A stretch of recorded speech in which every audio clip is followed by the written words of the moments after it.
Dari awal bedainnya ya gitu ya. Iya, terus Maryamnya beda. Karena kalau di kita tuh Maryamnya tuh Nggak kawin. benar-benar suci. Kalau di sana kan Kawin. menurut versi Yahudi kan Maryam itu berjalan dengan pandera. Hmm. Itu jadi Pandira siapa, Yusuf? bukan Coba Kak. tentara Romawi. Ah, ya ya ya ya ya ya. Begitu. Jadi kayak apa ya?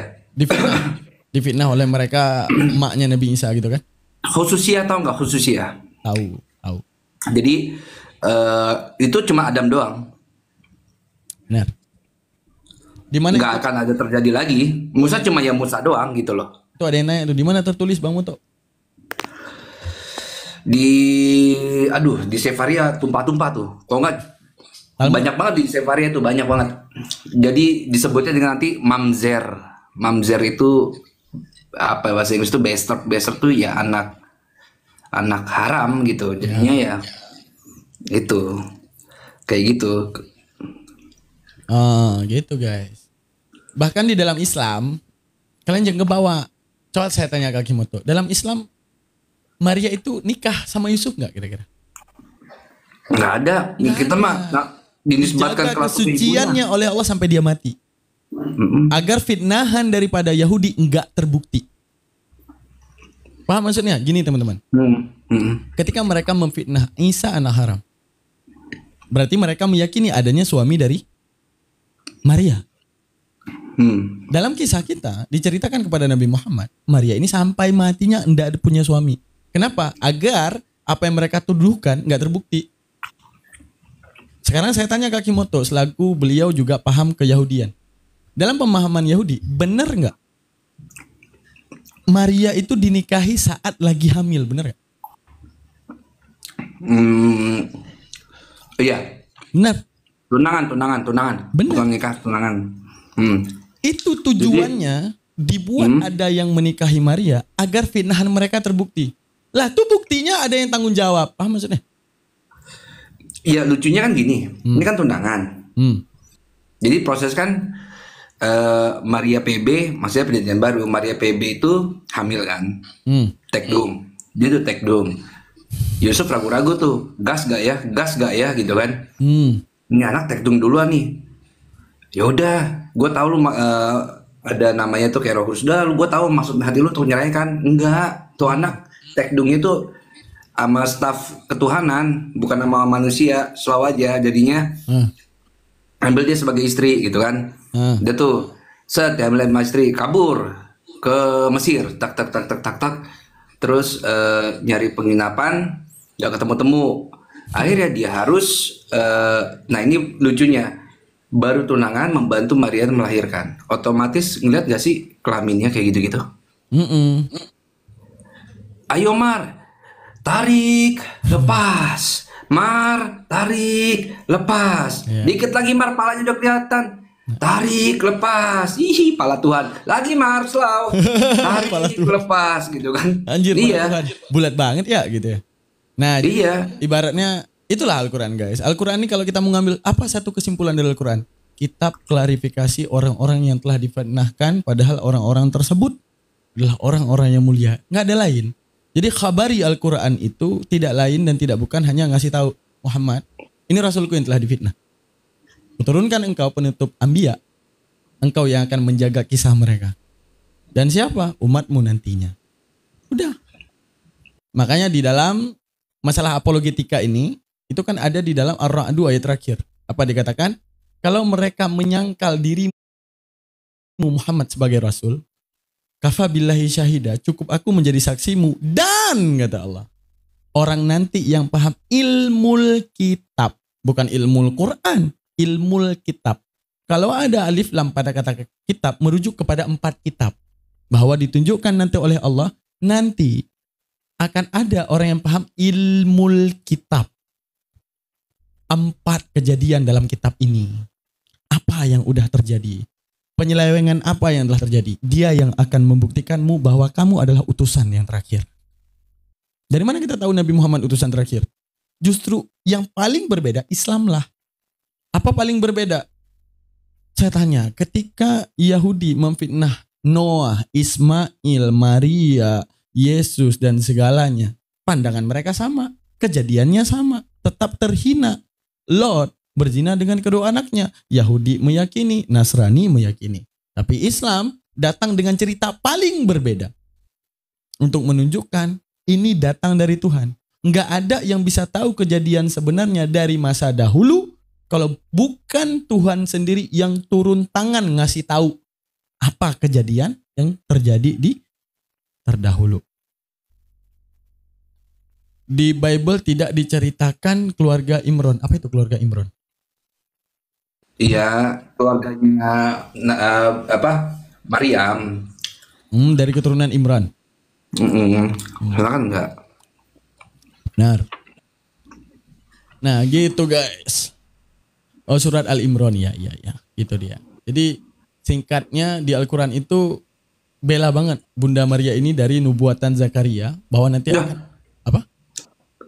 Itu aturan salah itu Rasulullah itu kan kita parakan dia aturan yang diangkat jangan Maryam dong, emaknya dong, Aisyah, terus siapa kek? Kok malah ngangkat cerita Maryam? Lucu, mau jadi satu ayat, satu surah, gimana sih? Karena apa? Itu kan buatan dia. Karena bukti kesalehan daripada Maria, nggak ada loh anak kecil lagi enak-enak mau main-main, tapi dari kecil sudah diceritain oleh ibunya, siapa ibunya? Hannah ya, diceritain oleh ibunya bahwa kamu ini adalah nafkah buat Tuhan, bahwa kamu ini adalah nazar buat Tuhan, kamu harus mengabdi di bait suci. Karena kamu akan melahirkan seorang anak, yang anak tersebut akan menjadi utusan penyampai firman-Nya. Lalu Maria, oh kalau ini permintaan Tuhan saya ikut. Kemudian difitnah sebagai anak haram, wah begitu banyak, wah sedih banget. Hingga Bunda Maria itu merantau ya, bukan merantau, pergi kemana? Pergi. Nah, dengan segala deritanya, fitnahan dan itu. Bahkan Nabi Isa dari lahir udah berbicara tentang dirinya. Anak tersebut berbicara. Itu. Jadi gini, perbedaannya kalau di Islam itu mukjizat yang pertama dilakukan Nabiullah Isa itu membela ibunya ketika dalam atau berbicara ketika dalam buaya kan gitu ya. Nah kalau di kitab sebelah itu dia tuh merubah air jadi anggur. Berarti dari kecil itu aja. Bedanya. Dari kecil aja dia udah bisa bermukjizat secara ajib-ajib ya guys ya. Nah gitu guys. Merubah air jadi anggur tuh udah tua ngaco. Pesta di Kana itu. Oh iya kah? Itu pas pesta di Kana itu. Tuhan kok mukjizatnya selevel kayak tukang kopi keliling. Sekarang banyak tukang kopi keliling tuh bisa bikin merubah air jadi jambu, jeruk. Nama mukjizatnya itu Nutrisari. Oh banyak itu kayak gitu-gitu. Iya. Gitu guys. Jadi pandangan kita kalau kalian baca Al-Quran. Jadi ibaratnya gini guys. Kan ada bantahannya. Nah karena aku dulu pernah debat sama Billy. Masalah Lot. Dia nanya ke aku gini. Misalnya aku tanya ke Akimoto. Mana lebih baik kitab yang menjelaskan keburukan manusia seburuk-buruknya secara jujur. Bahwa tidak ada yang dapat bersih daripada keburukan. Misalnya Lut. Walaupun Lut ini dia namanya juga manusia, pasti berdosa. Wajar dituliskan semua dosanya. Berarti seakan-akan mengatakan Al-Quran ini menutupi dosa Lut. Paham maksudnya? Al-Quran ini merahasiakan tentang kesalahan Lut berzina dengan kedua anaknya. Mana kitab paling jujur? Gimana Akimoto menjawab? Yang pertama bukan ditutupin, salah diksi itu. Mengklarifikasi nggak ditutupin. Kenapa harus ditutupin suatu hal yang nggak terjadi gitu? Jadi diksi pemilihan katanya aja udah salah ditutupin seolah-olah memang ada kesalahan di dalamnya gitu loh. Loh memang sebagai seorang nabi panutan yang akan membawa umat yang akan diberikan wahyu gitu ya. Maksudnya kayak masa anaknya nggak? Aduh, kalau cerita Lut itu lucu. Jadi ama cucunya tuh aduh lupa saya. Dan kan Daud aja lucu, mau nikah harus pakai kulit khatan kan lucu itu.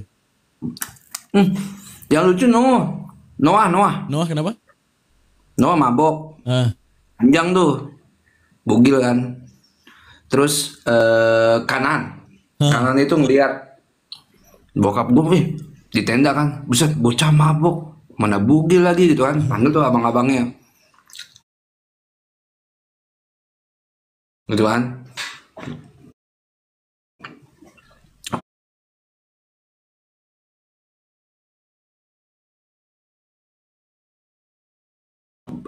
Bang,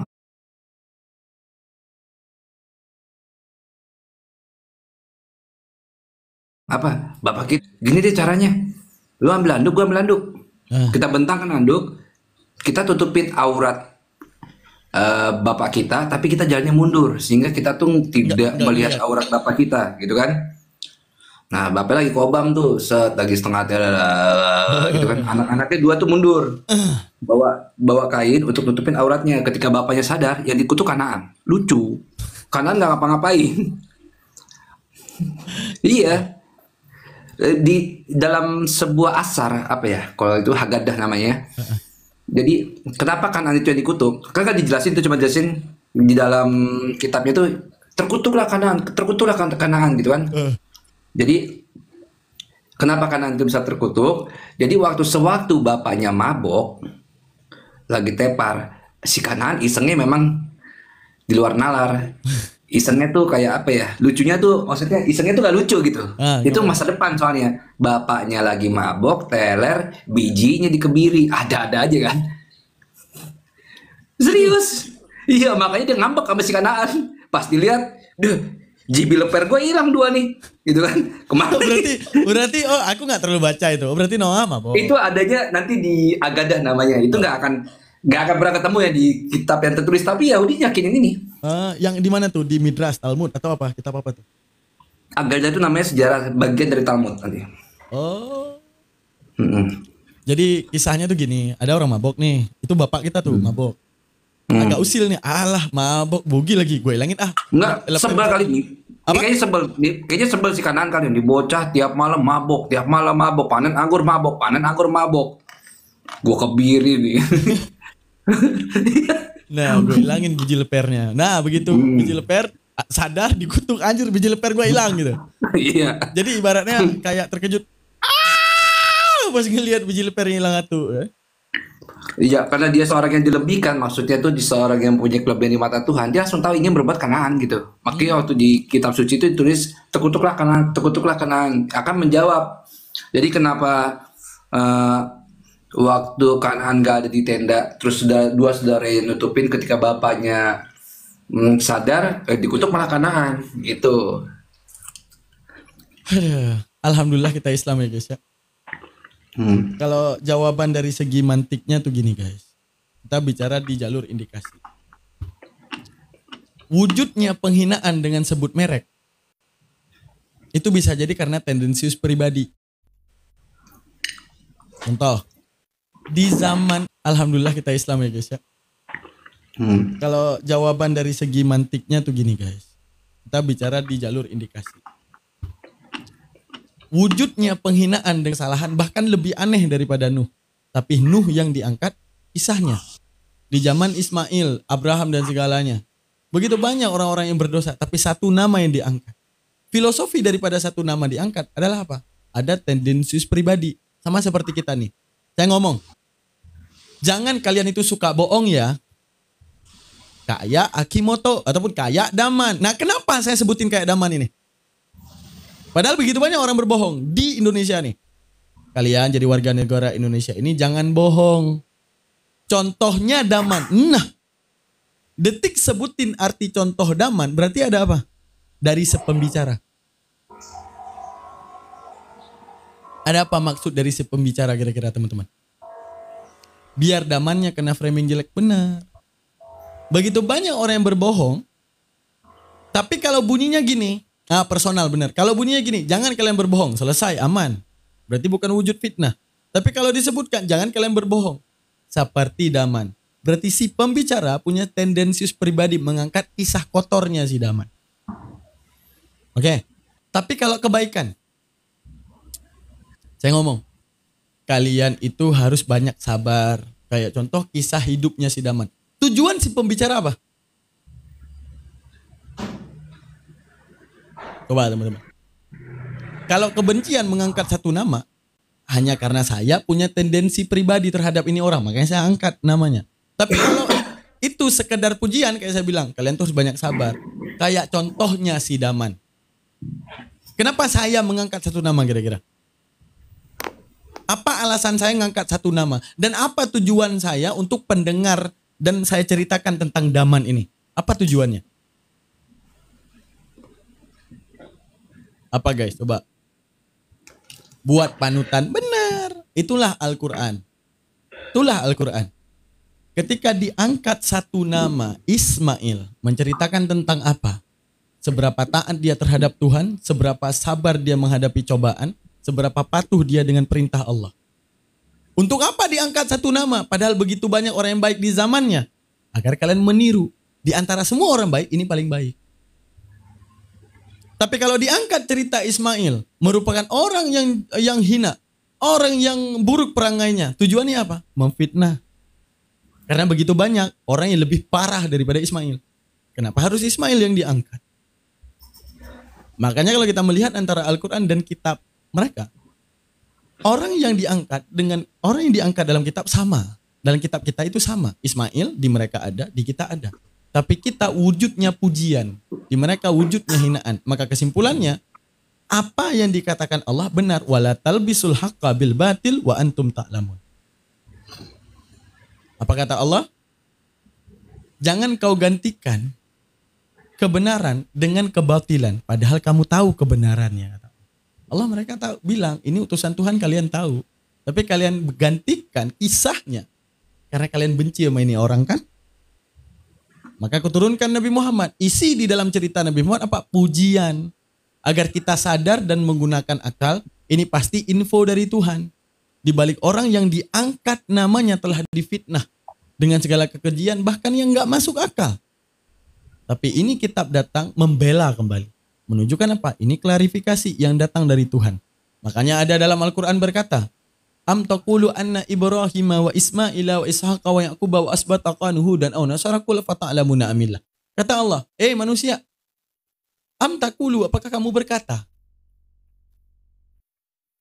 anna Ibrahim, bahwa sesungguhnya Ibrahim, wa Ismail dan Ismail, wa Ishaq dan Ishaq, dan Yakub wa asbata dan keturunannya, Yahudi wan Nasara, itu beragama Yahudi dan Nasrani, meyakini fitnahan terhadap mereka. Kamu kira gitu? Muhammad katakan kepada mereka, afata'lamuna amillah. Langit dan bumi ini adakah yang lebih mengetahui daripada Tuhan? Kalian paham maksud ayat ini? Kalian paham maksud ayat ini? Allah mau bilang cerita lampau, cerita yang terjadi di belakang, itu bisa dipalsukan oleh siapapun. Tergantung sudut pandang. Sudut pandang pemuji akan mengatakan kebaikan. Sudut pandang pembenci akan mengatakan keburukan. Tapi apa yang terjadi tentang kebenaran orang tersebut, cuma Allah yang tahu. Makanya Allah turunkan pembelaan terhadap orang tersebut. Kisah nyata dan benar tentang siapa mereka. Sama seperti saya bilang. Orang yang mencintai Bang Daman akan menuliskan semua kebaikan Bang Daman.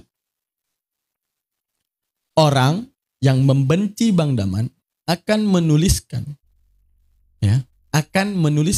segala kebenciannya terhadap Bang Daman. Saya tanya kepada kalian, coba kalian perhatikan.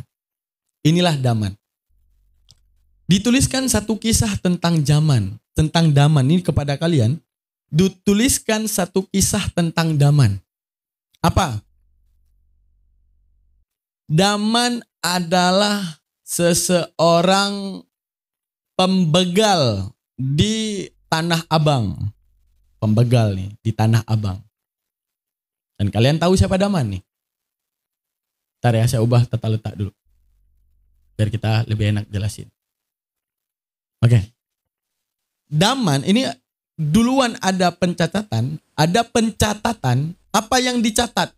Daman adalah pembegal di Tanah Abang, banyak bohong, banyak maling, kerjaannya maling, mabok-mabokan, dan semuanya ditulis. Duluan ada catatannya karena si pembenci mau nulis terhadap si Daman. Kemudian orang yang tahu siapa Daman dan ikut pengajian Daman menulis, Daman adalah seorang pengajar ilmu tafsir Al-Quran. Luar biasa, hebat, bla bla bla bla bla bla bla bla. Pertanyaan saya, kalau jadi sejarah, kalau ini dua tulisan ini jadi sejarah, mana yang paling duluan? Kalau ini jadi sejarah, mana yang paling duluan? Kalau dikatakan mana sejarah yang paling tua? Mana sejarah yang begal menjadi sejarah tertua? Sejarah terakhirnya adalah yang mengatakan dia adalah seorang pengajar tafsir Al-Quran. 2000 tahun yang akan datang, kebenaran itu berada di mana? Kebenaran itu berada di mana? Kebenaran itu berada di mereka-mereka yang berpikir. Nah, landasan pembelaan mereka pasti Daman adalah begal. Ini sejarah tertua, benar gak?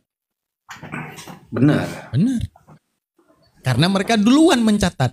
Ini yang saya ajarkan kepada kalian semua, bagaimana sejarah itu, biar kalian tahu. Karena hari ini pun bisa dijadikan sejarah. Hari ini nih bisa dijadikan sejarah. Contoh, nggak usah jauh. Jadi kalian jangan heran sama sejarah itu paling gede manipulasinya gini. Contoh gini, Akimoto. Ya. Manipulasi sejarah. Akimoto buat satu robot dinosaurus seperti bentuk kerangka, tapi dari besi, baja. Baja yang sudah melalui pemanasan secara 1000 kali, yang susah banget hancur. Oke. Bentuk satu dinosaurus. Oke. Sekarang udah bentuk itu sekitar 3, tanam di 4 tempat yang berbeda. Contoh, tanam di Bogor 1. Oke. Tanam di Tangerang 1. Tanam di Pik 1. Pertanyaan saya, 2000 tahun yang akan datang, orang menemukan ini, apa yang akan mereka katakan? Wah, ternyata zaman dahulu ya. Bukan zaman, masalah ini penemuan. Pasti mereka bilang, ternyata. Bukan, ini zaman dahulu, bukan zaman. Kirain zaman dahulu. Budek ngayap. Bentar. Jadi ternyata di zaman dahulu ya, di daerah Tangerang, Bogor sama Pik ada dinosaurus. Dan ternyata tahu nggak, ini kayaknya kok mereka bersaudara ya, kok mirip ya, kan gitu. Apakah jangan-jangan ini dulu bukan hanya dinosaurus, tapi ini Tangerang, Pik, Bogor ini adalah pusat peradaban, anjay. Halusinasi gua peradaban. Di mana mereka telah menciptakan binatang. Tapi binatang itu mampu bertahan hidup bukan lagi dari tulang, tapi dari besi-besian. Luar biasa peradaban. Akhirnya ilmuwan ngapain? Melakukan penelitian. Wah, hebat banget. Abad kekosongan, abad masa 2000 tahun yang akan datang ini udah hebat.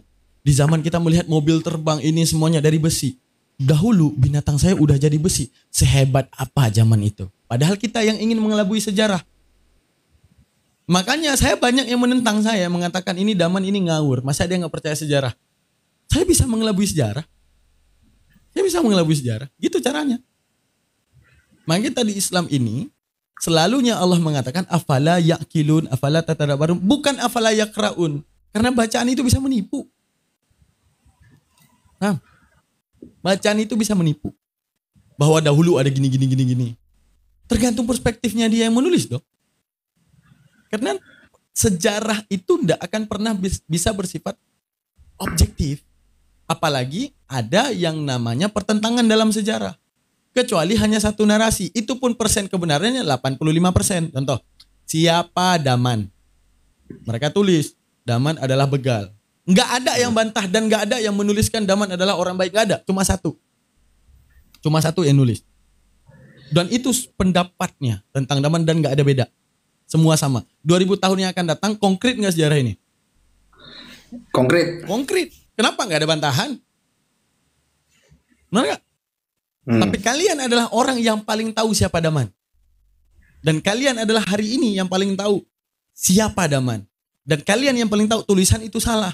Tapi orang 2000 tahun yang akan datang enggak tahu kalau itu salah. Makanya cara Allah mengklarifikasi para rasul dengan tulisan yang udah mereka buat untuk mengelabui sejarah. Satu, nurunin orang yang secara pengetahuan Allah yang paling tahu masa dahulu, dan orang tersebut yang akan mewartakan apa yang kejadian terdahulu. Sama seperti contoh gini.